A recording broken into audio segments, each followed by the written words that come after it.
5년간 신재생 에너지에 투입된 예산 총 5조 8천억이었습니다. 이 막대한 돈을 써놓고 우리나라 현실은 어떻습니까? 전기가 없어 AI 연구도 못한 상황이 현실이라는 거예요. 삼성전자, 포스코, LG화학 지금 주가 상황 어떻습니까? 이게 우리나라의 미래라는 거예요. 왜 우리나라 2차전지가 이 주가 착살이 납니까? 왜? 제조 원가 경제에서 완전 비교가 안 되는 거예요. 이제 정말 안타깝습니다. 이 AI 경쟁에서 뒤처지는 국가는 앞으로 2류 국가, 3류 국가로 전락하게 되는 거예요. 로봇이 이미 살상 무기가 됐거든요. 전투에서 이미 투입할 수 있는 그 단계까지 이미 왔다고. 필요한 기술 누가 가지고 있죠? 두산그룹이 가지고 있잖아요. 핵심 기술 대체가 안 되잖아요. 이게 거대한 메가트렌드 이제 시작이네. AI 인프라가 반드시 필요한 거예요. 여기에 투자 멈출 수 있어요? 두산이 독점력이 생겼다는 걸 4년 전에 깨닫고 거기에 제 인생을 걸었던 거예요. 이게 결정적인 차이인 거예요. 워런 버핏 할아버지가 반평생을 코카콜라하고 함께 했잖아요. 코카콜라가 전 세계에 퍼지는 거 그 독점력을 믿고 있었던 거예요. 비트코인 저는 잘 되기 바라요. 근데 비트코인 잘 되면 칩이 필요하고 또 누가 만들어져요? 결국에 주가는 이익의 성장에 맞춰서 밸류에이션이 될 거기 그걸 믿는 거예요. 그게 진리예요. 그게.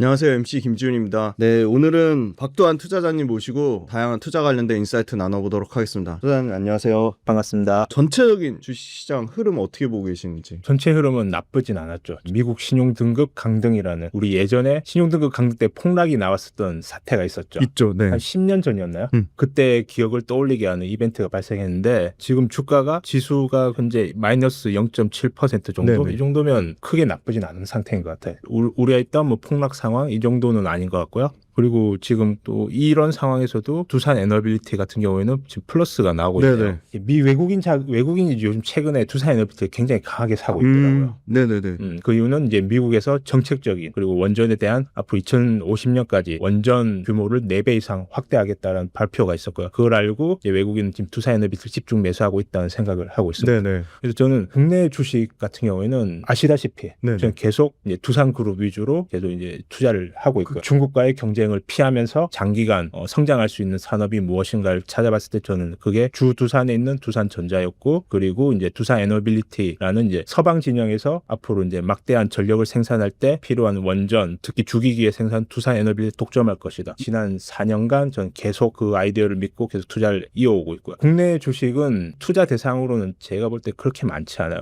두산그룹 그리고 한화그룹, HD 현대중공업 저는 이 정도만 보고 있습니다. 중요한 건 결국 외국인 수급이거든요. 제가 지난번 방송에도 두산 에너빌리티 수급 분석을 해드렸었어요. 네네네. 외국인이 지난 2년간 꾸준히 계속 매집을 했었다고요. 두산도 주가 10만 원일 때 26만 원까지 폭발적인 주가 상승일 때 그 주체는 외국인이었어요. 근데 최근에 이제 기관들이 이제 뒤늦게 두산의 성장성을 인식을 하면서 이제 그 수급이 조금 이제 바뀌고 있는 손가리 그 상황인 것 같고요. 외국인 수급이 어디에 집중하고 있는지 그에 맞는 투자 아이디어 그리고 장기적인 성장이 어디에서 나오고 있는지 항상 찾아다니고요. 그 반대로 그러니까 외국인이 팔고 있는 업종은 그러니까 가능한 기피하죠. 최근에 투자자님을 추종하는 일종의 세력들이 많이 생기고 있대요. 첫 번째는 2차 전지를 그냥 다 손절을 치셨다는 거. 두산과 두산 에너빌리티의 추종 세력들이 막 늘어나는 거에 대해서 일단 어떻게 생각하시는지 궁금하고 두 번째는 원전이 왜 중요한지 그걸 좀 설명해 주시면 좋겠습니다. 자, 원전이 이렇게 부각되는 이유 단순합니다. 전력 인프라를 넘어서서 미국이 전략 자산으로 인정했기 때문이에요. 그걸 알고 외국인 수급이 또 최근에 강하게 들어오고 있어요. 네네네. 이 차를 같이 보실게요. 전 구글 CEO였던 에릭 슈미츠가 나왔어요. 네네네. 미국의 AI와 미국의 패권에 대해 네. 청문회가 있었습니다. 여기서 핵심적인 이야기를 했어요. 에릭 슈미츠가. 지금은 AI 칩에서 미국이 경쟁 우위를 가지고 있고 AI에 쓸 수 있는 데이터에서는 중국이 우위를 점하고 있다. 왜냐하면 그건 개인정보가 정부에서 완전 그 관리를 다 하잖아요. 최근에 우리 SKT도 개인정보 다 털렸죠. 그 정보 어디로 갔을까? 이거 굉장히 무서운 얘기죠. 그건 알 수는 없죠. 네. 데이터 양에서는 이제 중국을 따라갈 수 없다는 거예요. 네네. 거기서 에릭 슈미츠가 그 이야기를 했어요. 그럼 이제 앞으로 이 AI와 특히 피지컬 AI로 넘어갔을 때 그 세상으로 관련 막대한 전력 그러면서 안정적이어야 된다는 거예요. 그 전력을 확보를 해야 된다. 지금 그 얘기를. 그래서 지금 가장 시급한 게 SMR이라는 거예요. 에릭 슈미츠가 이 이야기를 했다고 지난주에. 그리고 나서 외국인 수급이 지금 두산 에너빌리티에 강하게 들어오고 있어요. 제가 파악한 바로는 지금 두산 에너빌리티에 미국에서 수주 문의가 지금 빗발치게 오고 있다고 합니다. 지금 그런 상황이라고. 원전은 전력 인프라를 넘어서 미국의 전략 자산이 되었다. 이게 이 투자의 핵심인 거죠. 신재생 에너지 관련돼서 커버하시는 애널리스트 분이 원전에 대해서 부정적인 의견을 내셨어요. 예. 그분의 논리가 뭐냐면 첫 번째가 전체 에너지 캐파에서 원전이 차지하는 비중 자체가 형편없이 낮다. 심지어 뭐 정말 많아져야 8% 정도 수준밖에 안 되는 원전이 전체 에너지 커버를 얼마나 감당할 수 있겠냐는 전체 에너지 자원에서 차지하는 비중 갖고 상당히 문제를 삼았고요. 두 번째는 원전이 그렇게 싸지 않다. 그거는 좀 사실 동의할 수 없는 게 이 발전 단가 균등화 비용 보면 원전이 제일 낮은데 왜 그런 언급을 하셨는지 모르겠고 너무 오래 걸리고 너무 위험하다. 세 가지 견해를 밝혔거든요. 원전이 신재생을 물론 대체할 수는 없겠죠. 신재생을 굉장히 이렇게 띄우고 원전에 대해서 이렇게 낮춰서 얘기하는 거에 대해서는 어떤 의견을 갖고 계세요? 반문을 해볼게요. 태양광으로 과연 제조 강국에서 신재생 에너지로 제조업을 성공한 케이스가 있나요? 전 세계? 그 독일이 그걸 하려고 했잖아요. 지금. 없죠. 네. 지금 독일 상황 어떻게 됐어요? 그래서 실패했죠. 독일 지금 작살났잖아요. 경제가 지금. 그래서 지금 정권이 교체가 됐다고. 맞아요. 네. 예. 그래서 지금 신규 새로 나온 총리가 말하길 가스 발전소를 50개를 짓겠다고 다시 공언했어요. 맞습니다. 네. 네. 그리고 이제 네. 원전까지 다시 해야 된다는 목소리가 지금 나오고 있다고요. 이미 신재생 에너지로 간 첨단 제조 국가가 실패한 케이스가 나왔음에도 불구하고 왜 우리가 그 실패한 길을 따라가야 되나요? 네네. 우리나라의 성공 전략은 지금까지 무엇이었나요? 패스트 팔로우 전략 아니었어요? 네네. 우리가? 우리보다 경제 사이즈가 큰 국가들의 성공 케이스를 우리가 그걸 빠르게 따라가서 우리가 그걸 카피하고 그걸 오히려 우리만의 독창성으로 인해서 발전시켰죠. 그게 우리의 성공 모델이었어요. 네네네. 그건 어쩔 수 없어요. 우리 경제의 사이즈가 그만큼 작기 때문이에요. 근데 왜 실패한 케이스를 패스트 팔로우 하냐고요, 이거에. 그게 말이 안 되는 거죠. 발전 단가? 네. 이건 태양광 패널을 어디에 설치하냐가 문제입니다. 그렇죠. 네네. 우리나라 지금 오늘도 지금 구름이 많지 않습니까? 네네. 하늘에 지금 구름이 뿌옇게 끼어 있는데 네. 여기서 생산한 발전량이 일정할 수 있나요? 이게? 굉장히 불확실하죠. 그럼 여기서 생산한 전력을 가지고 막대한 전기를 소요하는 반도체 쓸 수 있습니까? 삼성 공장에 우리 지붕에 다 태양광 패널을 다 깔았다고 생각해 봅시다. 그걸로 반도체 공장 돌릴 수 있나요? 먹구름이 잔뜩 끼어 있을 때. 그 다 ESS를 저장시해서 그래서 전력 뽑아서 쓸 수 있나요? 그렇게 성공한 케이스가 있나요? 전 그분들 정말 물어보고 싶어요. 하나로 성공한 케이스가 있으면 그걸 보고 따라가도 늦지 않습니다. 근데 왜 우리가 실패한 그 케이스를 우리가 패스트 팔로우를 해야 되냐? 맞습니다. 전체 그럼 에너지원에서 원전이 차지하는 비중 10%도 안 될 거다. 이 의견에 대해서는 어떻게 보세요? 자, 중국을 그냥 가장 지금 명확한 케이스가 중국이에요. 중국은 동부 해안선을 따라서 원전이 거의 다 집중되어 있어요. 중국의 제조업 공장들이 그쪽 동부 해안선에 다 깔려 있기 때문이에요. 그럼 중국은 국가도 거대하고 인구도 많죠. 그러면 그 중간중간 대륙, 내륙 구간에 거기에 신재생에너지를 쓰는 거예요. 거기 태양광이 오히려 효율적이죠. 그렇죠? 집에서 쓰잖아요. 가정용. 가정용은 그렇게 태양광 쓰라고요. 왜 제조업에다 태양광을 쓰려고 하냐고요. 신재생을. 중국 얘기하니까 너무 무서운 얘기 하나 우려되는 요인 투자자님하고 나누고 싶은 게 이미 반도체는 엄청나게 연봉 3배 줄게 5배 줄게 해가지고 기술 인력 빼갔잖아요. 이거 분명히 두산에너빌리티, 현대건설, BHI 그 밑단의 뭐 기자재 업체들 인력 빼가는 가능성이 있을 것 같거든요. 그거에 대한 우려는 어떻게 보세요? 지금 중국의 파운드리 업체 SMIC의 경쟁력이 날이 갈수록 너무 급성장하고 있어요.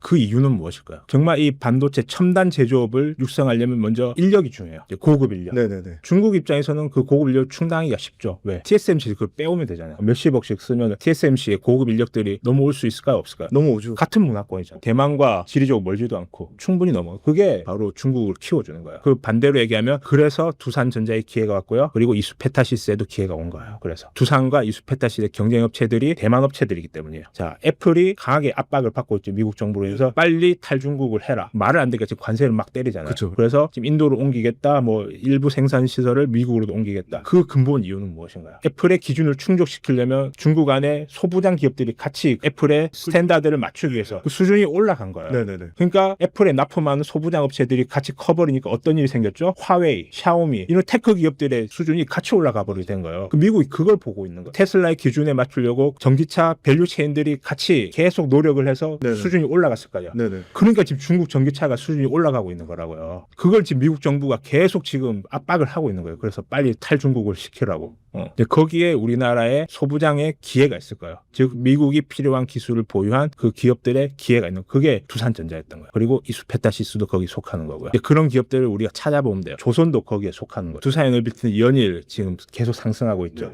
그 이유는 단순합니다. 미국이 필요로 하기 때문이에요. 이 에너지 정책을 우리가 스스로 결정할 수 있나요? 냉정하게 얘기해서 우리는 스스로 에너지 정책을 결정할 수 없어요. 왜죠? 우리는 자원이 하나도 없기 때문에. 특히 미국이 정책 결정하면 거기에 필요한 것들 우리가 만들어서 납품을 하는 거예요. 그럼 미국이 큰 방향을 이제 원전, 특히 SMR로 잡았단 말이에요. 큰 대세를 과연 민주당 이재명 후보가 당선된다는데 그걸 바꿀 수 있나요? 못 바꾸죠. 네. 만약에 그걸 바꾸겠다. 그러면은 그거는 좀 말 같지도 않은 얘기죠. 제 생각에는 이재명 대표 현재 이 전력 부족과 원전의 필요성에 대해서 알고 있을 거라고 생각해요. 네네. 근데도 원전에 대해서 이야기를 못하는 이유는 탈원전의 잔당들 때문에. 잔당. 무능한 정치인이 어떻게 국가 경제를 망치는 케이스에 대해서 제가 설명을 드리겠습니다. 대표적인 게 저는 중국에서 찾았습니다. 1958년 마오쩌둥이 젊었을 때 중국의 전 국토를 이제 여행을 했다고 합니다. 젊었을 때. 그걸 보면서 이제 당시 중국에 8억의 인민이 있었는데 그때는 막 헐벗고 못 살 때잖아요. 힘들게 농사를 짓는데 그게 참새들이 나와서 그 곡식을 계속 이제 훔쳐가는 거예요. 마오쩌둥이 참새를 해로운 동물, 해로운 새로 지정을 합니다.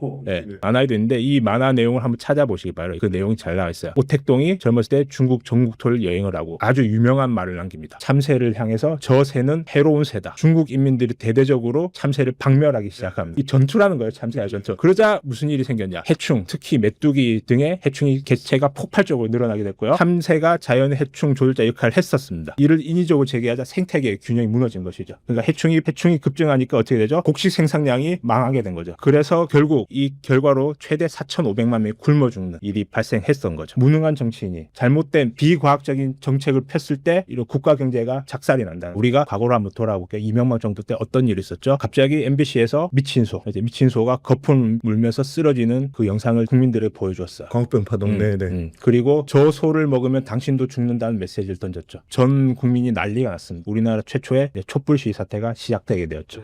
미국 소 무서워서 식당 안 가시는 분 계십니까? 전혀. 지금은 이제 우리 밥상의 물가를 낮춰주는 중요한 식재료죠. 그렇죠? 결국 진실은 시간이 지나면 다 드러나게 된다. 근데 이 정치인이 국민들을 선동하는 중요한 선동 도구로서 국민의 안정성을 강조를 한다는 거죠. 똑같습니다. 후쿠시마 사태 이후로 탈원전을 진행하기 위해서 국민들에게 안정성에 대해서 경각심을 심어줄 필요가 있었죠. 그래서 판도라라는 영화를 활용을 하게 되는 거예요. 이 영화를 무려 450만 명이 봤습니다. 우리나라 국민에. 그때 세상을 보면 우리도 다 당했어요. 저도 원전이 나쁜 에너지라고 생각했었어요. 정신적으로 세뇌를 당한 거네요. 진실을 몰랐으니까요. 그로 인해서 이제 문재인 정권이 들어서게 되었고요. 그리고 탈원전 정책이 이제 시작이 되었던 것이었습니다. 이성배 두산중공업 노조 지회장의 발언이 5년 전 이야기입니다. 당시 2020년 5월 18일이고요. 이분이 말씀하신 7차 전력수급 기본 계획에 따라 두산중공업은 미리 자재와 설비를 구매했으나 제작 중인 원전 주기기에 대한 대금이 지급되지 않아 부도 위기를 겪게 되었다. 그때 당시 두산중공업, 두산에너빌리티 차트를 보시면 거의 막 3,000원대까지 폭락했었어요. 3,000원. 1,000원에서 거의 1,000원, 3,000원. 부도 난 줄 알았어 그때 당시에는. 그리고 원전 관련 재직자가 7,700명에서 5,000명으로 줄어들었습니다. 그리고 고정비 절감으로 신규 채용은 이루어지지 않았고요. 퇴직당한 직원들은 어쩔 수 없이 해외로 이직하게 되었고요. 특히 중국으로 많이 갔습니다. 그리고 러시아, 아랍에미레이트 등으로, 그리고 프랑스도 있고요. 그리고 이분이 말하길 탁상 공론하는 정치인들이 원전 종사자들 풍력으로 옮기라고 하는데 전혀 실정을 모르는 사람들이다. 태양광, 풍력, 부품은 사실상 중국에서 거의 모두 수입 중이다. 우리는 조립밖에 안 한다. 풍력이 잘 돌아가 봐야 중국 좋은 일만 시켜주는 꼴이다. 노조 지회장은 절대 진보당과 척을 질 이유가 없어요. 그럼에도 불구하고 이분이 현업자기 때문에 피를 토하는 거예요. 진짜 어렵게 육성했던 원전 산업이 무너지는 게 보였기 때문이에요. 그리고 어떤 일이 있었냐. 그 탈원전 기간 원자력학과 입학생이 급감했습니다. 앞으로 탈원전 하는데 누가 원자력학과 들어가겠어요. 미래 인재 육성에 우리는 실패하게 됩니다. 한국전력의 심각한 부채 비율. 탈원전 즉 2020년 187%에서 무려 2025년 현재 543%로 폭증했습니다. 부채 비율이. 3배 늘어났네. 네. 그 2025년 기준 총부채는 205조고요. 그리고 2022년 한 해 한국전력이 기록한 영업적자만 한 해도 32조가 넘어갑니다. 우리나라 하이닉스가 1년에 벌어들이는 올해 예상 영업이익이 30조입니다. 맞아요. 네. 하이닉스가 만든 HBM이 없으면 엔비디아가 아무리 GPU를 팔아도 아무 의미가 없습니다. 그런 최고의 기술을 가진 하이닉스가 탈원전이라는 정책에 의해서 거의 32조 가까운 영업적자를 내게 되었습니다. 물론 100% 탈원전 때문에 얘기할 수는 없습니다. 그때 당시 러시아 우크라이나 전쟁이 있었고요. 그로 인해서 원자재 폭등이 있었습니다. 비싼 원자재를 조달한 한국전력은 전력을 생산해서 그 전력을 비싸게 정가시킬 수 없었죠. 그 이유는 무엇이죠? 탈원전을 하고 있는데 전력 가격이 폭등하면 어떻게 될까요? 정치인들이 이걸 놔두겠습니까? 당연히 압박을 하죠. 전력 가격 올리지 말라고. 그 손실 현실을 한국전력이 다 떠안은 거예요. 그래서 부채 비율이 543% 폭증한 거예요. 그래서 지금 어떤 상황이 벌어지고 있죠? 자, 최근 이재명 대표께서는 당장은 아니지만 전기요금을 올릴 필요 있다라고 말씀을 하셨습니다. 아니, 자기들이 똥을 다 싸놓고 지금 이제서야 이제 막 선심 쓰듯이 그렇죠? 전기요금 올려 왜 한국전력 부채 비율 낮춰야 된다 이 이야기를 하시는 거예요. 지금 우리나라 지금 현실은 어떻습니까? 우리나라 지금 AI 경쟁에서 지금 완전 밀리고 있죠. GPU가 없잖아요. 우리나라에 전기가 없어서 AI 연구도 못한다. GPU를 우리가 어렵게 구해왔다고 합시다. GPU를 사가도 그걸 돌릴 전력이 없다는 거예요. 문재인 정부 시절 5년간 신재생 에너지에 투입된 예산 총 5조 8천억이었습니다. 이 중 태양광 예산이 65.8%였고요. 풍력 4,823억이었습니다. 이 막대한 돈을 써놓고 자, 우리나라 현실은 어떻습니까? 전기가 없어 AI 연구도 못하는 상황이 현실이라는 거예요. 정말 안타깝죠. 전 세계는 지금 어떤 상황이죠? 탈원전을 강하게 진행했던 대륙은 유럽이었죠. 벨기에, 덴마크, 그리고 스페인, 독일까지도. 스웨덴에서는 SMR을 개발사, 한국을 지금 강하게 이야기하면서 앞으로 10기 이상 스웨덴에 짓겠다고 이야기를 하고 있습니다. 지금. 그리고 벨기에, 덴마크 모두 원전으로 이제 돌아서겠다고 이야기를 하고 있고요. 최근 이제 블룸버그에서는 원전 르네상스 최대 수혜국으로 한국을 꼽았습니다. 지금 앞으로 이제 전 세계가 이 전력을 확보하기 위해 경쟁에 들어서게 되는데 거기에 값싸고 안정적이며 무탄소인 전력은 원전이 유일하다는 거예요. 거기에 최대 수혜국으로 블룸버그는 한국을 꼽았다는 거예요. 여기에 앞으로 엄청난 성장이 우리 기대가 할 수 있습니다. 근데 우리나라 지금 현실은 어떻습니까? 전 세계가 친원전으로 급선회하는 이 트렌드를 전혀 인지하지 못하고 있는 이 탈원전 잔당들이 있다는 거예요. 지금 우리나라 제조업 너무 어렵습니다. 주가 보면 그게 다 나오죠. 자, 우리나라를 대표하는 기업 삼성전자, 포스코, LG화학 지금 주가 상황 어떻습니까? 10년 전 지금 LG화학 같은 경우는 지금 코로나 때보다 더 떨어졌어요. 앞으로 외국인이 볼 때는 우리나라 이 철강, 화학 이 기업들이 중국의 경쟁에 밀려서 만년 적자 기업으로 지금 변할 게 보인다는 거예요. 그래서 그냥 계속 파는 거예요. 이게 우리나라의 미래라는 거예요. 제가 우리나라 전력 가격을 중국과 미국과 제가 조사해서 비교를 해봤습니다. 미국이 가장 저렴한 이유는 셰일가스 혁명 덕분이에요. 네네네. 그래서 이 저렴한 에너지 가격을 바탕으로 트럼프는 자신 있게 외치는 거죠. 첨단 제조업 미국으로 가져와. 현대차가 어디로 가죠? 미국으로 가잖아요. 32조를 투자를 한다잖아요. 미국에. 그 돈이 우리나라에 있었어야죠. 그럼 우리나라 이렇게 어렵지 않을 건데 이런 상황에서 우리나라 어떻죠? 전기요금 올린다고 했죠. 중국은 이 산업용 전기요금을 더 낮추기 위해서 올해 40조를 또 추가로 투입을 한다고 해요. 그래서 원전 10기를 또 짓겠다고요. 이거는 원전 한 기당 건설 단가가 4조라는 얘기예요. 우리나라는 거의 10조예요. 이게 비교가 안 돼요. 이미. 원전 건설 능력이 보조인 세계 1위예요. 중국이. 그리고 원전 핵심 설비 100%를 국산화 달성을 성공했습니다. 이게 우리나라 두산중공업 퇴직자리 넘어가서 이렇게 된 거예요. 그리고 중국은 세계 최초로 SMR 상용화에 성공했습니다. 차세대 SMR 개발에 박차를 가하고 있습니다. 지금 미국이 중국의 이런 상황을 알고 있죠. 위기감을 느끼는 거예요. 그래서 SMR에 긴급하게 예산을 편성하고 지금 강하게 육성하겠다고 지금 하고 있는 거예요. 우리나라 지금 정치인들은 왜 이런 현실을 아십니까? 아니 모르는 억지로 외면하는 겁니까? 지금 우리가 어떤 에너지 정책을 펴냐에 해서 우리나라 제조 미래가 달린 거예요. 왜 우리가 세계 최고의 품질의 2차전지 제조 설비 능력 갖추고 있음에도 불구하고 왜 우리나라 기업들이 돈을 못 버냐고요. 제조 원가 경제에서 완전 비교가 안 되는 거예요. 이제 정말 안타깝습니다. 지금 시장 주도주 조선주하고 방산 개인적으로 어떻게 보시는지. 미국이 대체하지 못하면서 네네네. 미국이 필요한 기술 그게 우리나라 조선, 방산, 원전 그리고 AI 인프라의 핵심적인 이제 CC에 네네. 두산전자가 거의 포함됐던 거죠. 그럼 저는 상대적으로 이익의 성장 속도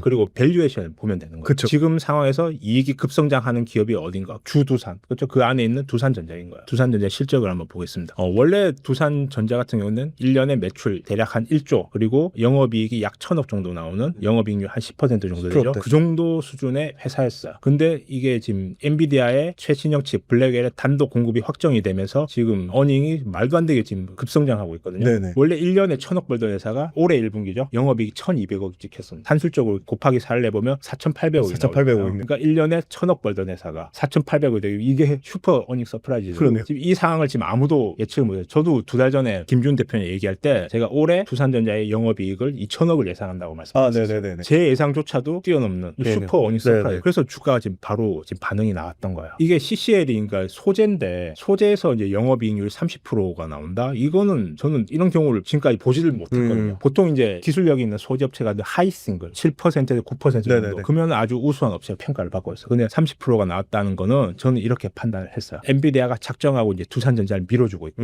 그 이유는 두산전자의 경쟁업체로는 대만의 EMC 있죠. 엘리트 네네. 머터리얼즈 네네. 있습니다. 엘리트 머터리얼의 매출의 80% 정도가 중국에서 이루어지고 있는 거예요. 그러니까 네네. 제가 앞에서도 말씀드렸듯이 미국은 중국의 소부장 기업들의 퀄리티가 올라가는 거를 싫어하는 거예요. 그걸 바탕으로 중국의 제조업이 테크 기업들이 육성되기 때문이죠. 그걸 알기 때문에. 그래서 엔비디아에도 강하게 압박을 하고 있는 거예요. EMC에서 물량을 두산전자에 지금 몰아주고 있는 상황이에요. 그래서 이렇게 막대한 이익이 나오고 있다는 거는 제가 판단할 때 빨리 증설을 하라는 거예요. 증설을 해서 본인들이 자기들이 필요한 그 물량을 적기에 납품하길 바라는 거예요. 그런 상황이라고 판단이 되어집니다. 실제로 이제 수출 데이터가 나오고 있는데 지금 역대 최고치로 계속 이제 갱신이 되고 있는 거예요. 지금 4월 25일 4월치까지 나왔죠. 수출 데이터만 봐도 제가 그러던 이 시나리오가 현실화되고 있다는 거죠. 바로 연결이 됐던 게 이수페타시스였던 거야. 네네. 저는 두산전자의 어닝 서프라이즈를 보고 바로 이수페타시스에 큰 돈을 실었습니다. 왜냐하면 두산전자 이수페타시 이제 업황이 연동이 되기 때문이에요. 그렇죠. 네. 이수가 만든 MLB 소재를 두산에서 CCL을 사와서 이 MLB를 만들거든요. MLB 시장의 1등은 이제 미국 업체고요. 네. 이수는 2등에서 3등 정도를 다투고 있어요. 근데 이 경쟁 업체들이 대만 업체들이죠. 그럼 똑같은 상황이라는 거예요. 제가 볼 때. 그게 나온 게 바로 이 4월 수출 데이터예요. 역대급이네. 네, 역대급이죠. 지금 이수페타시스 최근에 많이 올랐던 게 1분기 실적이 어닝 서프라이즈 나왔죠. 맞아요. 근데 이걸 딱 보니까 어떠세요? 2분기 실적 어떨 것 같아요? 또 어닝 서프라이즈 나올 거. 나올 것 같죠? 네. 사셔야죠. 그래서 두산전자와 이수가 엔비디아의 전폭적인 지금 지원을 받고 있는 거예요. 전 그렇게 판단돼요. 근데 이제 말씀 주신 거 관련해서 두산전자나 이수페타시스나 결국은 엔비디아한테 물량을 더 많이 받으려면 어찌됐든 증설이 필요해 보이거든요. 그럼 증설을 하려면 어떤 리스크 요인은 없다고 보시죠? 이수는 이미 했잖아요. 유산이. 유상 이미 했잖아요. 두산전자는 남아있네요. 두산이 이미 그래서 돈을 먼저 많이 잘 벌게 해줬잖아요. 그건 좋은 유상증자이기 때문이죠. 오히려 캐파 증설을 해서 더 수주를 많이 받기 위한 거니까 그건 유상증자 오히려 기회가 됐을 때. 전 오히려 유상증자 하면 두산 에너빌리티 조금 저는 가능성이 있을지도 모르겠다 생각이 오히려 두산 들어요. 에너빌리티가 네. 지금 두산이 아니고. 네, 왜냐하면 두산 에너빌리티 여전히 아직도 현금성 자산이 부족해요. 부족하고 지금 수주 문의가 빗발치게 몰려오고 있고 아까 말씀드렸던 미국에서 이걸 전략적 키우는데 이거 만들어줄 수 있는 게 두산 에너빌리티밖에 없다 보니까 제가 파악한 바로는 거의 수백 기가의 지금 요청이 있다고 해요. 그럼 그 정도 캐파를 만들려면 두산 에너빌리티 어떻게 자금 조달할지 그렇겠네요. 요즘에 좀 네. 그 생각을 하고 있어요. 제가 뭐 유상증자 한다는 얘기 아니에요. 네네네. 절대 네네네. 오해하시면 안 돼요. 이건 좋은 유상증자가 맞아요. 그래서 이건 두려워할 이유는 없는 거예요. 설사 나온다고 한들 받아야지 오히려. 이수페타시스 얘기 조금만 더 해주시면 좋을 것 같은 게 이수페타시스를 신규 투자 관점으로 얘기해 주시는 이유는 수출 데이터하고 엔비디아 근데 최근에 이제 엔비디아도 주가가 괜찮죠. 그 이유는 뭐죠? 어쨌든 중국 쪽으로 이제 수출 규제가 들어왔었는데 네네. 최근에 이제 트럼프가 중동 이제 순환을 했습니다. 먼저 사우디아라비아로 갔죠. 맞아요. 빈살만과 아주 화기애애한 칩 분위기로 샀다고 네. 네, 수만 개의 엔비디아 칩이 들어간다고요. 네네. 아랍에밀레이트도 마찬가지고요. 트럼프 라인의 선 국가들에는 트럼프가 전폭적으로 밀어주는 거예요. 자기 말 잘 듣는 네네. 그런 국가들에는 AI로 국가가 혁신할 수 있게 도와주고 있는 네네. 거예요. 그래서 이제 엔비디아 수요가 이제 움츠러들었다가 확정됐잖아요. 수만 개가 이제 또 이제 신규 주문이 지금 들어오기 시작했다는 거예요. 예. 근데 이게 지금 전 세계적인 거예요. 이 AI 경쟁에서 뒤처지는 국가는 앞으로 2류 국가, 3류 국가로 전락하게 되는 거예요. 그걸 알기 때문에 빈살만이 트럼프하고 화기에 웃으면서 그렇죠? GPU 준다 이거 너무 좋아하잖아요. 사우디아라비아를 혁신하겠다는 거예요. 빈살만이. 거기에 AI 기술이 반드시 필요하기 때문에 거기에 칩이 반드시 또 들어가야 되고 지금 그런 상황인 거예요. 그러니까 서로 이제 모든 국가가 인류 국가가 되기 위해서 필수적인 게 AI 인프라라는 거예요. 그러니까 제가 주목해야 되는 건 앞으로 그냥 거대한 사이클이 전 이제 시작이 되었다고 보고요. 그럼 이제 순차적으로 다 경쟁이 붙는 거예요. AI라는 건 마치 미래 패권을 가져가기 위한 최첨단 무기가 되는 거예요. 이게 우리가 주목하고 있는 지금 전쟁도 드론과 로봇으로 로봇이 이미 살상 무기가 됐거든요. 이미 전투에서 이미 투입할 수 있는 그 단계까지 이미 왔다고요. 그 모든 것을 운용하기 위해서 또 막대한 전력이 필요하고요. 거기에 또 엄청난 AI 데이터 센터, AI 칩, AI 데이터 센터 거기에 막대한 전력이 소요가 되는 거예요. 인프라를 다 필요한 기술 누가 가지고 있죠? 두산그룹이 가지고 있잖아요. 핵심 기술 대체가 안 되잖아요. 이 거대한 메가트렌드 이제 시작이라는 거예요. GPU가 교체 주기가 얼마가 될까요? 제가 볼 때는 1년 정도 걸릴 것 같아요. 제 생각에. AI 짧네요. 칩의 수명이 최대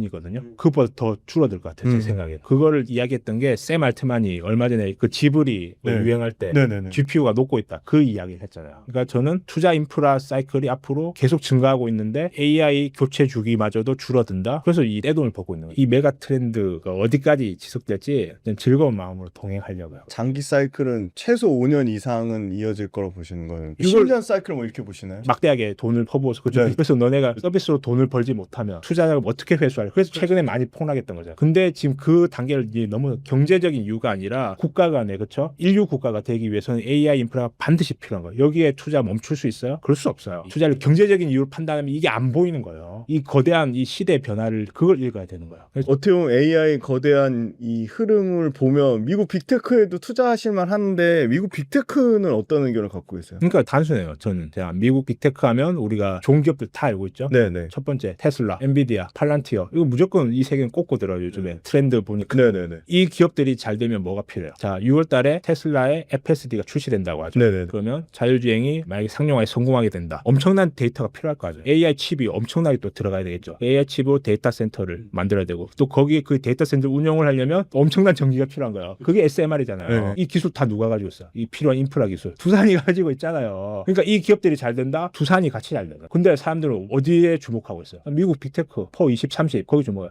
모든 미래 혁신 기술이 잘 되면 두산이 같이 잘 되는 거예요. 전 그걸 보는 거야. 근데 저평가되죠 이게. 사람들이 모르잖아요. 트렌드를 대주주 일가들도 몰랐던 거예요. 저는 그걸 알고 있어요. 그래서 제가 슈퍼게임이 될 수 있었던 거예요. 빅테크가 잘 되면 그 과실은 두산이 따먹으니까 그럼요. 굳이 빅테크 투자할 필요 자체가 없다 그럼요. 이 말씀이. 아 저는 빅테크 잘 되길 매일 기도하고 있어요. 이수페타시스는 많이 알려졌고 파미셀이 그 CCL에 들어가는 유리섬유 만드는 회사죠. 두산전자가 선택받은 이유가 결국에 이제 엔비디아의 칩에 너무 이제 막대한 열이 발생하다 보니까 이거를 잡을 수 있냐 없냐에 따라서 칩의 성능이 크게 좌우되기 때문이에요. 그래서 이 소재가 중요한데 거기에는 핵심 소재를 파미셀과 두산전자가 같이 개발을 해요. 아, 네네네. 파미셀은 이제 아무래도 좀 줄기세포 관련해서 좀 이제 그렇게 엮여 있다 보니까 좀 퓨어하지가 않잖아요. 예. 순수하게 이제 소재 업체로 보기에는 좀 그래서 그리고 이제 시총도 아직 좀 크지도 않고 그래서 예, 제가 따로 언급하기는 좀 부담스러워요. 아직 언급은 안 하고 있어요. 근데 저도 관심 종목으로 놓고 그냥 보고만 있어요. 그리고 제가 아직도 전 두산이 훨씬 싸다고 생각을 하고요. 이제 조금 부정적인 얘기를 해봐야 될 것 같은데요. 일단 2차전지 주가 회복 불가라고 보시는지 그리고 에코프로 왜 가능성이 없다고 보시는지랑 근데 또 반대로 2차전지 중에 삼성 SDI는 좀 긍정적으로 얘기를 하셨죠. 2차전지 그래서 제가 좀 이걸 강하게 매도하라고 말씀드렸던 이유는 제2의 제3의 금량 사태를 막기 위해서요. 에코프로는 지주사잖아요. 자체 돈 버는 사업을 다 상장시켰잖아요. 근데 이게 왜 시총이 6조 7조가 가야 돼요? 이게 말이 안 돼요. 우리나라 지주사는 그냥 홀딩스예요. 에코프로 홀딩스예요. 이거는 제가 이 적정 주가를 계산해 보면 네. 좀 충격 받으실지 모르겠지만 5,000원 갈 거라 봐요. 지금 얼마죠? 지금 뭐 4만 원대죠. 네. 근데 여기에 지금 물려 계신 분들이 너무 많아요. 지주사 이익이 순수 홀딩스 그렇죠. 이익이. 자회사들의 자회사로부터 지분법으로. 배당을 받잖아요. 네. 지금 에코프로 배당 줘요? 배당 못 받고 있죠. 네. 왜? 지금 이익이 거의 안 나고 있잖아요. 적자라서. 그러면 이제 지주사는 또 자기 브랜드 사용료를 받아요. 그렇죠, 받죠. 네네. 그게 홀딩스가 수익을 내는 유일한 방법이에요. 그 이익이 얼마 안 돼요. 왜 에코프로 홀딩스만 다른 홀딩스와 다르게 과도하게 이익이 고평가되는지 그럴 이유는 없다는 거죠. 그래서 제가 경고를 드리는 거예요. 지금이야 탈출하시라고. 그럼 에코프로는 그렇다 치고 그럼 나머지 LG엔솔이나 삼성 SDI는 에코프로랑은 또 다르잖아요. 지금 SDI가 받고 있는 밸류에이션을 우리가 보자고요. 네네. 27년 기준으로 PER이 7 수준까지 내려왔어요. 네네. 우리 대한민국 국민에서 안타깝죠. 외국인 입장에서 냉정히 봐야 돼요. 외국인은 왜 이 주식을 여기까지 밀어버렸을까? 힘들다는 거예요. 안정적으로 이익을 계속 장기 성장하는 업황이 아니라는 거예요. 저는 그 외국인의 의중을 읽었기 때문에 비록 제가 욕을 먹더라도 말씀드려야겠다고 생각한 거예요. 저는 2차전지는 그래서 저는 경기순환 사이클 산업이라 생각합니다. 결국 경기가 꺾이고 고금리의 충격으로 경기가 꺾이니까 재고가 쌓이고 안타깝게도 우리나라 대부분의 업종이 경기순환 사이클 주식이죠. 그게 대표적인 게 IT고 반도체예요.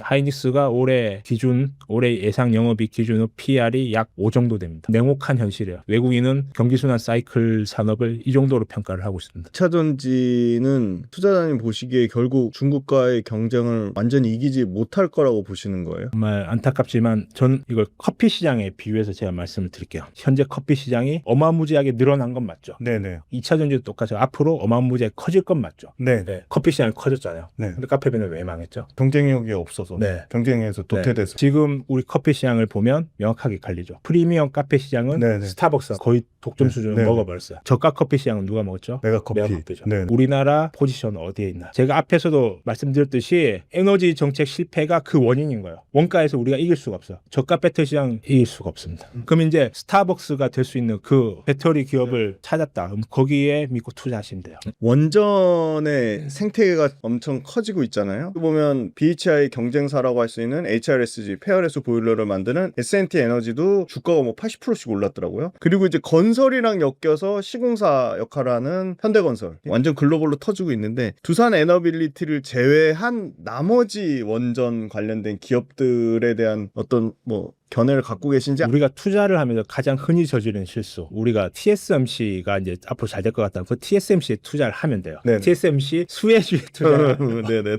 그게 이제 시총이 작은 걸 하면 그쵸, 수익이 그쵸. 높기 때문에 그쵸, 그걸 기대하는 맞아요. 게 대부분인데 그 핵심 기술에 집중을 하는 게 맞아요. 대형 원전뿐만 아니라 그 차세대 지금 미국이 전폭적으로 육성하겠다고 이미 얘기를 하잖아요. SMR. 거기에 핵심 파운드리 기술은 두산 에너빌리티가 가지고 있어요. 기술 하나에 이 기업 하나에 오롯이 집중하는 게 그냥 제 스타일상 맞는 거예요. 다른 거에 그냥 신경 쓰고 싶지 않아요. 최고의 분석가들이 이제 BHI, 현대건설 분석해 그걸 듣고 매수 매도 참고하시면 되죠.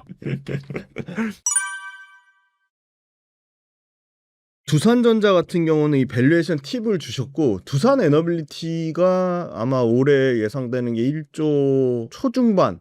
그게 아마 네. 밥캣 걸 땡겨와서 그럴 거예요. 연결이익으로. 아직까지도 자체 실적은 별로 좋지 못해요. 그래서 저도 두산 에너빌리티를 장기 투자하지 않는 이유 첫 번째, 아직까지도 자체 실적이 좋지 못해요. 그리고 두 번째, 계속 원전 가지고 시비를 거는 이제 정치인들이 끊임없이 나오기 때문에. 최근에도 두산 에너빌리티 폭락했었죠. 글로벌 트렌드는 이미 친원전 쪽으로 가고 있는데 아직도 이거를 자기 권력을 획득하기 위한 수단을 삼는 사람들이 많아요. 그래서 제가 이걸 장기 투자를 아직도 못하고 있는 거예요. 적정 시총은 어느 정도라고 보세요? 두산이 이미 사업 설명서 IR 자료에 보면 한 29년도 정도 되면 자체 실적으로 한 1조 정도 맞아요. 거라고요. 나왔어요. 네. 그러면 이제 그걸 기준으로 평가를 해보면 제가 볼 때 그러면 두산에너비티는 앞으로 수주가 계속 쌓일 거예요. 쌓이겠죠. 수주가 계속 쌓이면 특히 SMR은 모듈이잖아요. 네네. 모듈은 이제 반복 공정이 아무래도 많을 거 아니에요. 기술자들이 숙련도가 계속 올라가고 스피드가 나면서 네네. 제조 원가가 계속 낮춰질 거라 생각해요. 근데 SMR의 수요는 이제 빠를 거고요. 그러면 이제 29년 기준은 이제 1조를 생각하면 거기에 대략 PER을 얼마 줄 수 있을까요? 한 30 정도 된다. 왜 독점 기업이니까. 최소 너무 이제 오버하지 말고 한미처럼 뭐 100 가면 좋겠지만